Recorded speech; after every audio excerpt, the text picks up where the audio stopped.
तो पद परिचय देखते हैं। इसको 3 भागों में बांटा गया, विकारी, अविकारी और विकारक। विकारी क्या होता है? ऐसे सब जो लिंग वचन कारक काल के अनुसार परिवर्तन हो जाता है, जैसे संज्ञा, सर्वनाम, विशेषण, क्रिया, ये सब परिवर्तन हो जाता है लिंग, काल और वचन के अनुसार। तो इसमें क्या क्या आता है? संज्ञा, सर्वनाम, विशेषण और क्रिया। और अविकारी या अवयव शब्द, अवयव क्या होता है? इसमें क्रिया 4 होता है, 4 भेद होते हैं, क्रिया, विशेषण, संबंध सूचक, समुच्चय बोधक, विस्मयादि बोधक। निपात भी इसी में आ जाता है, नहीं तो कोई कोई अलग रख देता है, अलग भेद निपात मान लेता है। और विकारक शब्द जो विकार उत्पन्न करता है, यानी जो विकार उत्पन्न करता है वो हो गया लिंग, वचन, कारक, काल, वाच्य, पुरुष, पक्ष, वृत्ति। देखो लड़का क्या है? लड़का संज्ञा है, ये लिंग वचन के अनुसार परिवर्तित हो सकता है, लड़की बन सकता है। वह सर्वनाम है, वह का वे ये बन सकता है। मोटा विशेषण है, मोटा का मोटी हो सकता है। क्रिया जाता है तो जाति हो सकता है, ये सब परिवर्तित हो सकता है। एक बात देख लो, अरे धूमकेतु गिर पड़ा और वह अभी इसी सरोवर के पास घूम रहा है। तो अरे धूमकेतु क्या है? संज्ञा है। गिर पड़ा, गिरना क्या है? क्रिया है। और क्या है? समुच्चय बोधक, दोनों वाक्यों को जोड़ रहा है। वह क्या है? सर्वनाम है। अभी क्या है? क्रिया विशेषण है।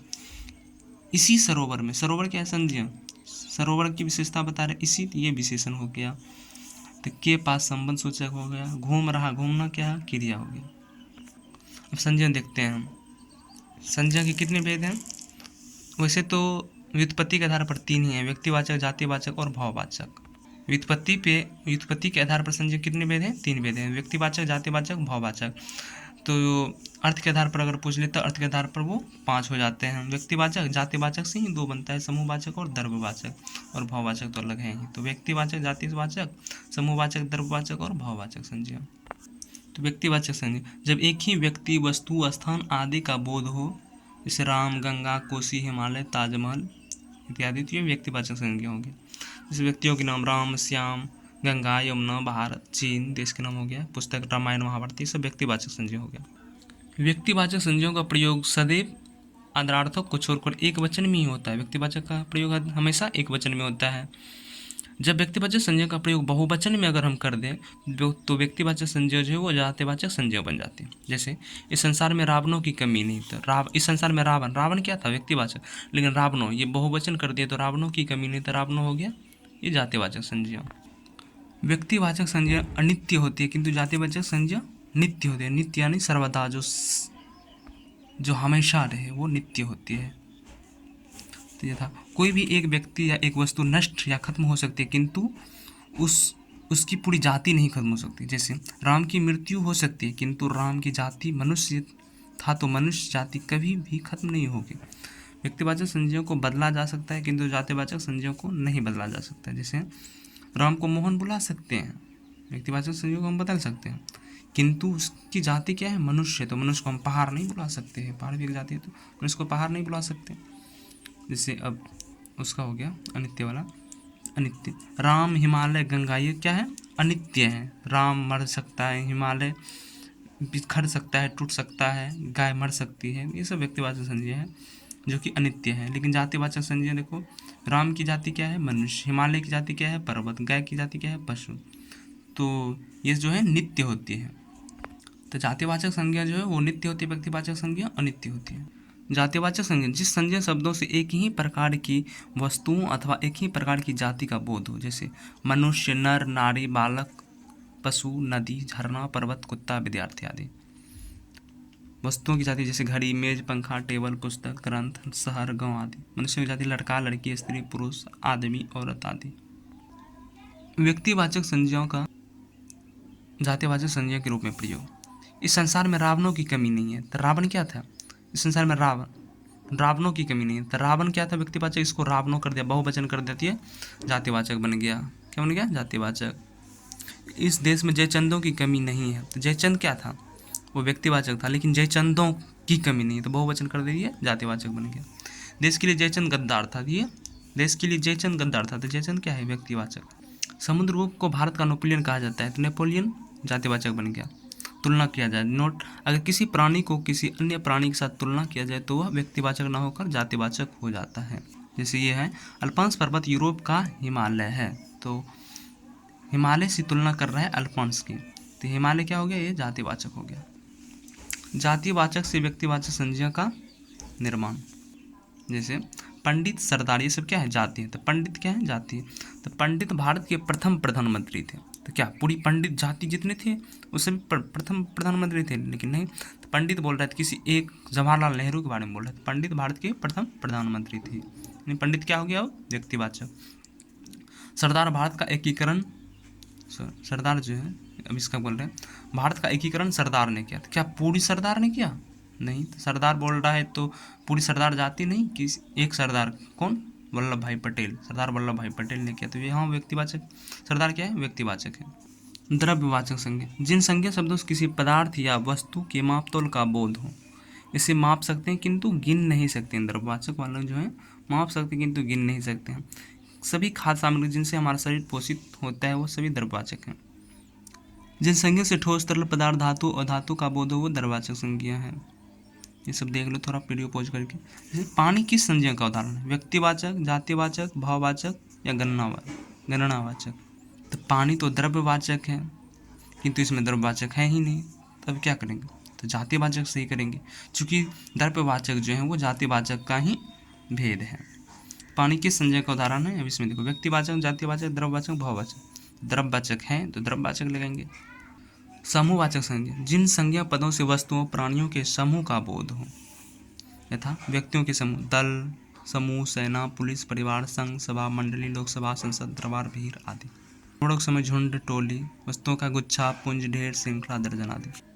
भाववाचक संज्ञा, जिस संज्ञा पद से किसी वस्तु अथवा पदार्थ में पाए जाने वाले किसी धर्म, गुण, भाव, विचार, दोष, दशा, चेष्टा, व्यापार अथवा क्रियापन का बोध, यथा मित्रता, सुंदरता, बचपन, चमक, भलाई, चिकनाहट, बुराई, मिठास, समझ आदि। इसका बहुवचन नहीं होता, यह हमेशा एक वचन में प्रयोग होगा। क्या होगा? एक वचन में हमेशा प्रयोग होगा। इसे हम सिर्फ महसूस कर सकते हैं, देख नहीं सकते। जातिवाचक संज्ञा की भांति भाववाचक संज्ञा भी सार्थक होती है।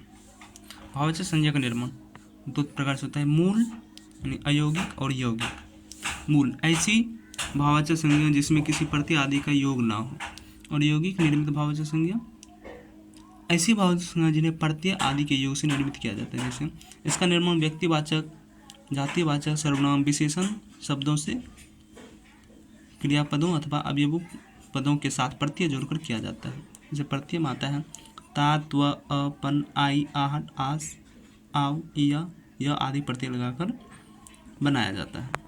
जैसे व्यक्तिवाचक संज्ञा से भाववाचक संज्ञा का निर्माण देख लो कैसे। व्यक्तिवाचक, राम से भाववाचक रामत्व, कृष्ण से कृष्ण, रावण से रावणत्व, त्व प्रत्यय लगा। ईश्वर से ऐश्वर्य, शिव से शिवत्व, कंस से कंसत्व, कंसत्व। जातिवाचक से भाववाचक है, शिशु में ता प्रत्यय जोड़ देते शिशुता या शेषव। साधु में त्व प्रत्यय जोड़ा साधुत्व, गुरु में आई प्रत्यय जोड़ा गुरुत्व, पंडित में आई प्रत्यय जोड़ा पंडिताई या पंडित्य, ब्राह्मण में त्व प्रत्यय जोड़ा ब्राह्मणत्व। ये सब याद करना होगा। सर्वनाम से भाववाचक संज्ञा जुड़े, सर्वनाम से भाववाचक, मम से त्व प्रत्यय जोड़ा ममत्व, मेरा से पंच प्रत्यय जोड़ा मेरापन, तेरा से तेरापन, स्व से स्वप्न स्वत्व, अहम से अहंकार, आत्मन से आत्मीयता, अपना से अपनत्व या अपनापन, पराय से परायपन, निज से निजत्व या निजता। और आगे है उसको भी याद करना होगा। ये देख लो सबसे इम्पोर्टेंट जो कि बार बार विद्यार्थियों को डॉट में फंसा देता है कि भाववाचक संज्ञा तथा विशेषण में अंतर। भाववाचक संज्ञा तथा विशेषण दोनों एक ही प्रकार से होता है, लेकिन अब उसका हम अंतर कैसे करेंगे। जैसे यहाँ भी अच्छा है, भाववाचक में अच्छाई, सुंदर है सुंदरता, भला से भलाई, भला है उसमें भाववाचक भलाई बनता है, बुरा बुराई बनता है, मीठा है मिठाई। अब दोनों में अंतर कैसे करेंगे, कौन भाववाचक है कौन विशेषण। तो इसमें सबसे अच्छा है कि एक उदाहरण ले लो पेन का। किसका? पेन का। अब अच्छा, कलम अच्छा है, सेट हो रहा है ना, कलम अच्छा है, विशेषण हो गया। कलम अच्छा ही है ये तो नहीं होता, अच्छा है कलम अच्छा ही है ये होगा नहीं, भाववाचक।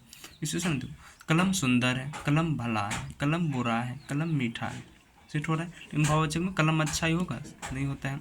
कलम सुंदरता है, सुंदर होता है लेकिन सुंदरता कलम देखो बोलने में भी अटपटा लगता है, कलम सुंदरता। कलम भलाई है होगा, कलम भला है। हाँ, कलम बुराई है, ये कलम बुरा होगा, कलम बुरा है, लेकिन कलम बुराई ये नहीं हो रहा तो ये भाववाचक हो गया। कलम मीठा है, कलम मीठा है तो ये सिट हो रहा है, ये विशेषण है। कलम की विशेषता बता रहा है, ये कलम मीठा है, कलम मिठाई है, ये सिट हो रहा है, नहीं हो रहा है। कलम अच्छा है, कलम सुंदर है, कलम भला है, कलम बुरा है, कलम मीठा है, ये सब विशेषण हो गया। लेकिन भाववाचक कलम अच्छाई, सुंदरता, ये सब सेट ही नहीं हो रहा था, ये भाववाचक हो गया। ये सर्वनाम, सर्व प्लस नाम से बनाया है, सब का या सभी का, सभी संज्ञा, इन सभी संज्ञाओं के नाम पे जो प्रयोग किया जाता है उसे सर्वनाम कहा जाता है। संज्ञाओं के स्थान पर प्रयोग होने वाले शब्द को सर्वनाम कहा जाता है। संज्ञाओं की पुनरावृत्ति को रोकने हेतु सर्वनाम का प्रयोग किया जाता है। हिंदी में मूल सर्वनाम की संख्या कितनी है? 11 है। हिंदी में मूल सर्वनाम की संख्या कितनी है? इंपॉर्टेंट है, 11 है। कौन कौन है? मैं, तू, आप, यह, वह, जो, सो, कोई, कुछ, कौन, क्या। सर्वनाम जो है वो विकारी पद है। नोट, सर्वनाम का प्रयोग कर्ता से लेकर अधिकरण कारक तक प्रयोग होता है, किंतु संबोधन कारक में नहीं होता। संबोधन कारक में नहीं प्रयोग होता है। कर्ता से अधिकरण तक, किंतु संबोधन में नहीं होता। सर्वनाम के भेद, तो संज्ञा में कितने भेद थे? संज्ञा में थे 5। तो सर्वनाम क्या हो गया? संज्ञा का बड़ा भाई है सर्वनाम। तो संज्ञा बोल 5 है, तो बोल रहा है कि हम बड़ा नहीं तुमसे। सर्वनाम संज्ञा से बड़ा नहीं है, तो ये बोल रहा है कि हम तुमसे एक ज़्यादा बच्चा पैदा करेंगे।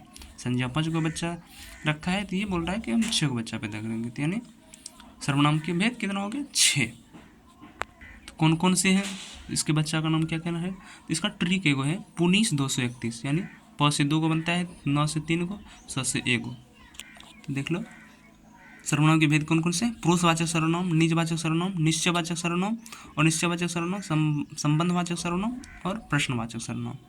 यानी पुनीस 231 पुरुषवाचक सर्वनाम, निजवाचक सर्वनाम, निश्चयवाचक सर्वनाम और निश्चयवाचक, पुरुषवाचक, निजवाचक, निश्चयवाचक और निश्चयवाचक और संबंधवाचक, प्रश्नवाचक। पुरुषवाचक में क्या क्या आ जाता है? मैं, तू, आप। निजवाचक में निज, जिसमें कि आप सिर्फ आता है, मैं आप ही खा लूँगा। और निश्चयवाचक में यह, वह, ये, वे। और निश्चयवाचक में कोई, कुछ। और निश्चित ही नहीं है, कोई, कुछ। संबंधवाचक में जो, सो। प्रश्नवाचक सर्वनाम में कौन, क्या। प्रश्न पूछ रहा है।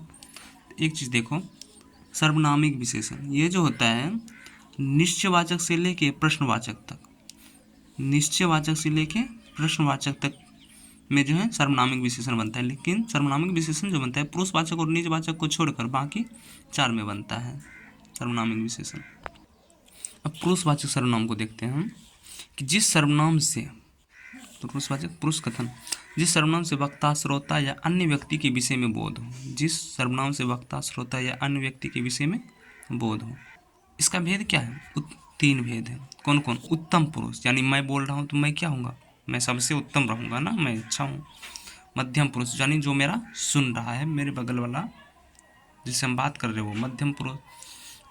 जैसे 3 लड़का है, तीनों बात चल रहा है, तो एक लड़का जैसे मैं बोल रहा हूँ तो मैं क्या हूँ?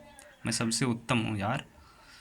और हम जिनसे बात कर रहे हैं वो मध्यम पुरुष हो गया, और एक वो बगल में है सुन रहा है कोई, तो वो क्या हो गया? अन्य पुरुष या तीसरा पुरुष। तो 3 भेद हो गए। कौन कौन? उत्तम पुरुष, मध्यम पुरुष और अन्य पुरुष। उत्तम पुरुष कौन होता है? वक्ता जो बोल रहा है। मध्यम पुरुष श्रोता, सुनने वाला। और अन्य पुरुष अन्य व्यक्ति या तीसरा व्यक्ति। उत्तम पुरुष में जो है मैं और हम का प्रयोग करता है। जैसे मैं बोल रहा हूँ तो मैं क्या कहूँगा? मैं आज वहाँ गया, या बोलेंगे हम वहाँ गए थे। मध्यम पुरुष के लिए तू, आप, यानी तू क्या कर रहा था रे, आप कहाँ गए थे, ये सब। अन्य पुरुष वह देखो सुन रहा है बगल में, इसके लिए बोलेंगे ना यह देखो बगल में सुन रहा है मेरी बातों को। और आप अन्य पुरुष में। एक बीच में छोटा देख लो, वाक्य में प्रयोग। वाक्य में पहले प्रयोग मध्यम पुरुष, अन्य पुरुष तथा उसके बाद उत्तम पुरुष का होता है। जैसे तुम, वह और मैं चलेंगे, जैसे है पहले क्या किए? तुम मध्यम पुरुष किए, वह क्या है? अन्य पुरुष। और मैं चलेंगे, मैं क्या हो गया? उत्तम पुरुष। तुम, मैं उनसे बात किया और बोलेंगे, श्रोता को हम बोलेंगे तुम, क्या हो गया? मध्यम पुरुष। तुम और इशारा किए वह चलेंगे, तो वो क्या है? अन्य पुरुष। और मैं चलेंगे, मैं क्या हूँ? उत्तम पुरुष। ऐसे प्रयोग। जैसे मैं, तुम, वह चलेंगे, ये गलत होगा। मैं हो गया उत्तम पुरुष, तुम मध्यम पुरुष, वह अन्य पुरुष, तो गलत हो गया। उसका प्रयोग क्या होगा? मध्यम पुरुष, अन्य पुरुष और उत्तम पुरुष बाद में आएगा। वाक्य में ऐसे प्रयोग होगा, यानी मध्यम पुरुष, अन्य पुरुष और उत्तम पुरुष। देखो उत्तम पुरुष, जिन सर्वनाम शब्दों से बोलने वाला यानी वक्ता का बोध हो, जिन सर्वनाम शब्दों से बोलने वाला यानी वक्ता का बोध हो, जैसे मैं, मेरा, हम, हमारा, हमारी, मेरी, ये सब उत्तम पुरुष हैं। हम अपने लिए क्या प्रयोग करेंगे, यही ना, मैं, मेरा, हम, मेरा किताब दे दो, हमारा किताब दे दो, हम वहाँ जा रहे हैं, हमारी किताब दे दो, मेरी किताब दे दो, यही सब ना। अब जैसे निम्न वाक्य में कौन सा सर्वनाम है, मैं हिंदी पढ़ाता हूँ, मेरा नाम प्रमोद है, हमारा घर खोजिए है, हम भारत के निवासी हैं, ये सब अपने लिए हम प्रयोग कर रहे थे, ये सब उत्तम पुरुष हो गया। उत्तम पुरुष में भी किसका, पहले तो ये पुरुषवाचक सर्वनाम हो गया, पुरुषवाचक में कौन, उत्तम पुरुष हो गया। अब मध्यम पुरुष सर्वनाम यानी जिनसे हम बात कर रहे हैं, मध्यम पुरुष है। जिस सर्वनाम शब्दों का प्रयोग सुनने वाला या पढ़ने वालों के लिए किया जाता है, जैसे तू, तुम, तुम्हारा, तुम्हारी, आप, आपका, आपका, तेरा, तेरी आदि। यथा तुम्हारा नाम राहुल है, तुम बहुत प्यारे हो, तुमने हिंदी पढ़ी है, इसमें मध्यम पुरुष है, किसका, पुरुषवाचक सर्वनाम का। सबसे पहले ये तो पुरुषवाचक सर्वनाम है, लेकिन पुरुषवाचक में कौन है, तो तुम, तुम्हारा, ये श्रोता वाला है, तो ये कौन सा होगा, मध्यम पुरुष। अब अन्य पुरुष में चले जाते हैं। जिन सर्वनाम शब्दों से किसी अन्य व्यक्ति यानी तीसरा व्यक्ति का बोध हो, जैसे हम यह, वह, इसने, उसने, कुछ वाक्य, वह मेरा भाई है, जिनसे हम बात कर रहे हैं उसको हम दिखा रहे हैं वह मेरा भाई है, तो तीसरा व्यक्ति ही हुआ ना। उन्हें पानी दो, उसे जाने मत देना, उसने तुम्हारे बारे में क्या बताया, ये सभी क्या है, अन्य पुरुष हैं। यदि आप शब्द के माध्यम से किसी किसी का परिचय दिया जा रहा है तो वह अन्य पुरुष हो जाता है, जैसे आप ईमानदार हैं, ये क्या हो गया, अन्य पुरुष। अब निजवाचक सर्वनाम, निज यानी कि खुद, निज, मैं खुद, निजी क्या होगा, खुद का ना, तो वही जो सर्वनाम शब्द निज के लिए यानी स्वयं के लिए प्रयुक्त हो उसे निजवाचक सर्वनाम कहा जाता है। यदि आप शब्द स्वयं, स्वतः या खुद को बोध कराएं तो वह निश्चयवाचक सर्वनाम कहलाएगा। आप शब्द स्वयं के लिए अगर प्रयोग हो, जब वाक्य में कर्ता की निजता का बोध हो वो निजवाचक। आपका प्रयोग वाक्य में कर्ता के स्थान पर नहीं हो सकता, आपका प्रयोग जो है वाक्य में कर्ता के स्थान पर नहीं हो सकता। यथा आप खुद, स्वयं, स्वतः, अपना, अपने आप, खुद व खुद, तो आप खुद, स्वयं, स्वतः, अपना, अपने आप, खुद व खुद आदि। उदाहरण देख लो, वह अपने आप भोजन पकाता है, वह क्या कर रहा है, अपने आप भोजन पकाता है, तो ये क्या हो गया, निज कर रहा है, यानी अपना काम निज कर रहा है, स्वयं कर रहा है, तो अपने आप भोजन पकाती है, हो गया निजवाचक सर्वनाम। दूसरा है वह स्वयं को सुधार रहा है, वह नहीं, वो स्वयं खुद को सुधार रहा है, निज को सुधार रहा है। सीमा खुद ही घर की सफाई करती है, यानी खुद, स्वयं, तो ये निजवाचक हो गया। अपने कार्य स्वयं करो, कौन सा हो गया, स्वयं, खुद करो, यानी खुद यानी निजवाचक। उन्होंने अपना घर बेच दिया, तो अपना यानी खुद का घर बेच दिया, तो ये निजवाचक हो गया। एक देख लो इम्पोर्टेंट, निजवाचक का आप जो है अंग्रेजी में सेल्फ का बोधक होता है, यानी सेल्फ यानी स्वयं। आप सो जाइए मैं आप खा लूँगा, आप सो जाइए मैं आप खा लूँगा, यानी आप क्या है, खुद खा लूँ, आप सो जाइए मैं खुद खा लूँगा, तो ये निजवाचक का उदाहरण है। मैं आप ही चला जाऊँगा, यानी आप ये जो निजवाचक का उदाहरण है, यानी मैं खुद ही चला जाऊँगा। अब देखते हैं निजवाचक सर्वनाम के उदाहरण, यह, वह, ये, वे। यह का ये हो गया, वह का वे हो गया, यानी कि जिन सर्वनाम शब्दों से वक्ता के दूर या समीप की किसी वस्तु, व्यक्ति, प्राणी अथवा घटना की निश्चितता का बोध हो, यानी वक्ता के जो बोल रहा है उनके समीप की वस्तु या कोई व्यक्ति, प्राणु अथवा घटना की निश्चितता का बोध हो। अब एक चीज़ देख लो, यह हुआ, तो यह जो है हम समीप के लिए प्रयोग करते हैं और वह जो है दूर की वस्तु के लिए प्रयोग करते हैं, दूर की वस्तु या प्राणी के लिए प्रयोग करते हैं। और उसका अन्य नाम है निश्चयवाचक सर्वनाम का निर्देशवाचक और संकेतवाचक सर्वनाम। उदाहरण देखो, यह घर मेरा है, तो यह यानी उंगली उठाओ, बोलो यह घर मेरा है, तो यह बगल में घर है, यह घर मेरा है, तो निश्चितता का बोध करते, यह घर मेरा। वह तुम्हारा कुत्ता है, निश्चितता का बोध कर रहे हैं ना, उंगली उठाओ और बोलो वह तुम्हारा कुत्ता है। ये सारा का सारा सर्वनाम निश्चयवाचक सर्वनाम जो है इसके उदाहरण उंगली पे ही खेल होगा। तो यह घर मेरा है, बगल का में है ना, यह घर मेरा है।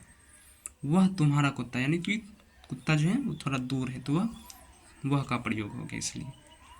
तो अगर बगल में कुत्ता रहता है, जस्ट बगल में, तो यह तुम्हारा कुत्ता है। लेकिन दूर में है कुत्ता, तो बोल रहे हैं वह तुम्हारा कुत्ता है। लेकिन कुत्ता है, वह निश्चितता बोध करा रहे, वह तुम्हारा कुत्ता है। उसे मत मारो, उंगली घुमाओ और बोलो उसे मत मारो, निश्चितता बोध हो रहा है।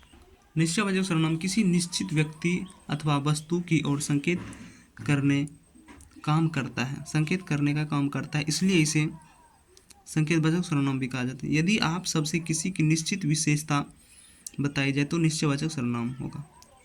निश्चित विशेषता यानी आप एक शिक्षक हैं, ये निश्चयवाचक सर्वनाम हो गया।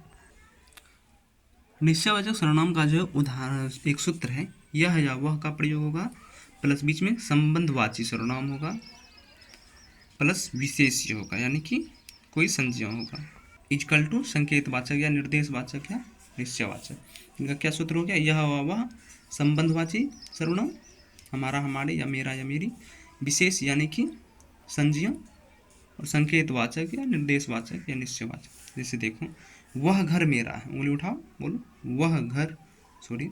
वह मेरा घर है, इशारा कर रहे हैं ना, वह मेरा घर है, तो मेरा क्या है, संबंधवाची। अब वह यह वाव का प्रयोग, घर क्या है, विशेष्य है। सूत्र पे भी बैठा के देख लो अगर तो क्या प्रयोग होगा, यह या वह प्लस संबंधवाची प्लस विशेष्य, यह मेरा घर है, वह मेरा घर है। अब ये नहीं कि संबंधवाची पहले है तो विशेष पहले नहीं आएगा, तो यहाँ भी आ गया ना, यह घर मेरा, तो ये विशेष हो गया घर, मेरा उधर चल गया, तो ऐसी कोई बात नहीं है। अगला उदाहरण देखते हैं, उंगली उठाओ सबसे पहले, वह हमारा खेत है, क्या है, वह हमारा खेत है। वे हमारे छात्र हैं, इशारा कर रहे हैं, वे हमारे छात्र। यह हमारा घर है, हमारा हमारे क्या है, संबंधवाची, खेत छात्र क्या है, विशेष्य है यानी संज्ञा है। और निश्चयवाचक सर्वनाम यानी कि इसमें क्या प्रयोग होगा, कोई कुछ, जिन सर्वनाम शब्दों से किसी व्यक्ति, वस्तु, प्राणी अथवा घटना की अनिश्चितता का बोध हो, कोई निश्चित का पता ही नहीं तो अनिश्चितता का बोध हो। जैसे कोई कुछ जो है वस्तुओं के लिए, कोई जो है वो प्राणियों के लिए होगा प्रयोग, कोई प्राणी के लिए प्रयोग होगा, कुछ जो है निर्जीव या छोटे कीड़े मकोड़े के लिए प्रयोग होगा। तो किसे उदाहरण, दीवार पर कोई बैठा है, कोई बैठा है यानी कोई बंदर बैठा होगा, कोई आदमी बैठा होगा, तब बोल रहा है। अगर कुछ बैठा है तो छोटे कीड़े मकोड़े होते हैं। दाल में कुछ गिरा है, अब कोई बोल दे कि दाल में कोई गिरा है, तो क्या कोई आदमी गिरा है, नहीं ना।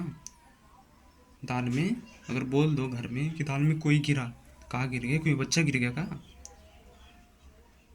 तो दाल में कुछ गिरा है, तो कंकर गिरा हो सकता है, मक्खी गिरा होगा।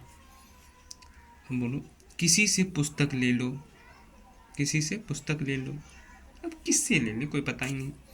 कोई बुला रहा है, तो कोई बुला रहा है मतलब कौन बुला रहा है, कोई प्राणी बुला रहा होगा ना, कोई आदमी बुला रहा है। अब ये तो नहीं कि कीट पतंग बुला रहे होंगे, यानी दरवाजे पर कोई बुला रहा है, तो दरवाजे पर कौन बुला रहा होगा जी, कोई आदमी ही बुला रहा होगा ना, तो इसलिए कोई का प्रयोग हुआ। अब दरवाजे, ऐसा तो नहीं कि दरवाजे पर कुछ बुला रहा है, कुछ बुला रहा है तो ये तो नहीं होगा ना, तो कोई बुला, उसे कुछ दे दो, उसे कुछ दे दो यानी कि कोई चावल गेहूँ आदि दे दो। अब उसे बोल दो उसे कोई दे दो, तो क्या कोई आदमी दे दो जी, नहीं, उसे कुछ दे दो। संबंधवाचक सर्वनाम, जिन शब्दों से किन्हीं दो व्यक्तियों या वस्तुओं की पारस्परिक संबंध सूचना प्राप्त, जो सो, जैसा वैसा, जब जब, जितना उतना, जिसकी उसकी, यद्यपि तथापि, जिसे वही, जिसने उसने आदि। लोकोक्ति मुहावरे संबंधवाचक सर्वनाम में ही आते हैं। लोकोक्ति मुहावरे जो है वो संबंधवाची सर्वनाम में ही आती है। जिसकी लाठी उसकी भैंसी, लोकोक्ति हुआ ना, जिसकी उसकी, जैसी करनी वैसी भरनी, जैसी वैसी, ये सब क्या हो गया, संबंधवाची का उदाहरण। जो करेगा सो भरेगा, जो करेगा सो भरेगा, जो सोता है सुख होता है, ये सब संबंधवाची उदाहरण है। जो सोता है सुख होता है, जो बोले सो निहाल, ये सब क्या है, संबंधवाची का उदाहरण है, संबंधवाचक सर्वनाम का। प्रश्नवाचक सर्वनाम में कौन और क्या का प्रयोग होगा। कौन जो है वो प्राणी के लिए उदाहरण होगा, प्राणी के लिए प्रयोग होगा, और क्या जो है वो निर्जीव कीड़े मकोड़े के लिए प्रयोग होगा। तो समझ में आया।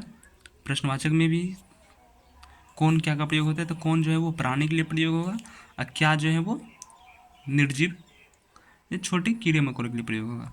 उधर अनिश्चयवाचक में भी बताए थे, अनिश्चयवाचक सर्वनाम में कि कोई कुछ कोई जो है वो प्राणीवाचक के लिए प्रयोग होगा, कुछ जो है वो छोटे कीड़े मकोड़े के लिए प्रयोग होगा। तो यहाँ भी कौन प्राणी के लिए, क्या जो है वो निर्जीव कीड़े मकोड़े के लिए। जिस सर्वनाम शब्दों के द्वारा किसी व्यक्ति, वस्तु, घटना या व्यापार के बारे में प्रश्न किया जाए। कौन, किसे, किसने, क्या का प्रयोग होता है। जैसे दीवार पर कौन बैठा, दीवार पर कौन बैठा थी, कोई प्राणी बैठा है, बंदर बैठा होगा, आदमी बैठा होगा, दीवार पर कौन बैठा। आप क्या कर रहे हैं, आप क्या कर रहे हैं, नहीं कुछ काम कर रहे हो। आप लोग खाने में क्या लेंगे, अब ऐसा नहीं आप खाने में क्या कौन लेंगे, मतलब कोई आदमी को लेंगे क्या खाने में। तुम्हें हिंदी कौन पढ़ाता है, अब देखो कौन, ये कोई ना कोई आदमी पढ़ाता होगा ना, ये तो नहीं कि तुम्हें हिंदी क्या पढ़ाता है। कल आपने कौन सी साड़ी पहनी थी। मैं तुम्हारे लिए क्या क्या नहीं किया, मतलब क्या क्या नहीं किया। कौन जाने कल क्या होगा। अरे आज मुझे किसने लूट लिया। प्रश्नवाचक में कौन, किसे, किसने, क्या का प्रयोग होता है। कौन क्या। नोट में भी यहाँ लिखा है कौन क्या, कौन प्राणीवाचक संज्ञा के लिए, कौन किसे, किसने का प्रयोग होता है। प्राणीवाचक में कौन, किसे, किसने का प्रयोग होता है। और क्या निर्जीव वस्तुओं के लिए, छोटे कीड़े मकोड़े के लिए क्या का प्रयोग होता है। महत्वपूर्ण बिंदु। अब सर्वनामिक विशेषण जो बताए थे वो देखते हैं। सर्वनाम संज्ञा के स्थान पर प्रयुक्त होता है जो सर्वनाम है। किसी सर्वनाम का प्रयोग यदि संज्ञा के साथ हो, किसी सर्वनाम का प्रयोग यदि संज्ञा के साथ हो तो वह सर्वनामिक विशेषण बन जाता है। देखो जैसे सर्वनामिक विशेषण, यदि सर्वनाम का प्रयोग संज्ञा के पहले, सर्वनाम का प्रयोग संज्ञा के पहले या साथ हो तो सर्वनामिक विशेषण बन जाता है। इसका सूत्र है कि सर्वनाम प्लस संज्ञा, सर्वनाम प्लस संज्ञा यानी सर्वनाम के साथ संज्ञा, सर्वनाम प्लस संज्ञा इक्वल टू सर्वनामिक विशेषण। जैसे कोई अफ्रीकन खा रहा है तो कोई क्या है, सर्वनाम। अफ्रीकन क्या है, संज्ञा। तो संज्ञा से पहले क्या आ गया, सर्वनाम आ गया। नहीं, संज्ञा के साथ सर्वनाम का भी प्रयोग हो गया। तो कोई अफ्रीकन खा रहा है तो ये क्या हो गया, ये हो गया सर्वनामिक विशेषण। सर्वनामिक विशेषण कौन सा सर्वनामिक, तो अनिश्चय, कोई क्या है, अनिश्चयवाचक। कोई क्या है, अनिश्चयवाचक। तो ये हो गया पूरा वाक्य अनिश्चयवाचक सर्वनामिक विशेषण, अनिश्चयवाचक सर्वनामिक विशेषण। यानी कुछ पानी गिरा है, कुछ क्या है, सर्वनाम है, पानी क्या है, संज्ञा है। तो संज्ञा के साथ सर्वनाम का प्रयोग हो गया है तो ये क्या है, सर्वनामिक विशेषण है। लेकिन कुछ किस में प्रयोग होता है, अनिश्चयवाचक सर्वनामिक विशेषण में, अनिश्चयवाचक सर्वनामिक विशेषण में इसका प्रयोग अनिश्चयवाचक होता है, अनिश्चयवाचक सर्वनाम में। तो कुछ पानी गिरा है तो ये अनिश्चयवाचक सर्वनामिक विशेषण। कैसा सर्वनामिक विशेषण होगा, ये अनिश्चयवाचक सर्वनामिक विशेषण। कौन लड़का जा रहा है तो लड़का क्या है, संज्ञा है। कौन क्या है, सर्वनाम है। कैसा सर्वनाम है, प्रश्नवाचक सर्वनाम। तो संज्ञा के साथ सर्वनाम आ गया तो ये क्या हो गया, सर्वनामिक विशेषण। क्या हो गया, सर्वनामिक विशेषण। तो कौन लड़का जा रहा है कैसा विशेष सर्वनामिक हो गया, तो प्रश्नवाचक सर्वनामिक विशेषण। कैसा, प्रश्नवाचक सर्वनामिक विशेषण। अब ये एक देख लेते हैं नोट। पुरुषवाचक मैं, तू, आप। निजवाचक यानी निजवाचक में क्या, आपका प्रयोग। पुरुषवाचक और निजवाचक को छोड़कर बाकी के सभी चार सर्वनाम के सर्वनामिक विशेषण बनते हैं। बाकी के सभी चार सर्वनामों के सर्वनामिक विशेषण बनते हैं संज्ञा के पहले सर्व आने पर, संज्ञा के पहले सर्वनाम आने पर। तो वो चार सर्वनाम कौन कौन से थे वो दिखा देते एक बार। तो वो सर्वनाम चार हैं, निश्चयवाचक, अनिश्चयवाचक, संबंधवाचक, प्रश्नवाचक। पुरुषवाचक और निजवाचक का जो है सर्वनामिक विशेषण नहीं बनता है। दूसरा पॉइंट में वही है, मैं, तू और आप पुरुषवाचक और निजवाचक के साथ संज्ञा आने पर सर्वनामिक विशेषण नहीं बनता है, किंतु आप लोग आने पर बन जाता है। किंतु आप लोग आने पर बन जाता है, सिर्फ आप आएगा तो नहीं बनेगा, लेकिन आप लोग आने पर बन जाता है। जैसे उदाहरण देख लो, मैं मोहन बोल रहा हूँ। मैं क्या है, सर्वनाम है, मोहन क्या है, संज्ञा। तो संज्ञा के पहले सर्वनाम आ गया, लेकिन इसका सर्वनामिक विशेषण नहीं होगा। ये क्यों नहीं होगा, क्योंकि मैं जो है वो पुरुषवाचक सर्वनाम है। कैसा है, पुरुषवाचक सर्वनाम है। तो ये देखो सर्वनामिक विशेषण नहीं है, सर्वनामिक विशेषण नहीं है, क्योंकि यह व्यक्तिवाचक का उदाहरण है। सॉरी व्यक्तिवाचक नहीं, पुरुषवाचक का उदाहरण। किसका, पुरुषवाचक का उदाहरण है। अब इसके बाद विशेषण करेंगे। बहुत इंपॉर्टेंट है विशेषण क्रिया, अगले वीडियो में करेंगे।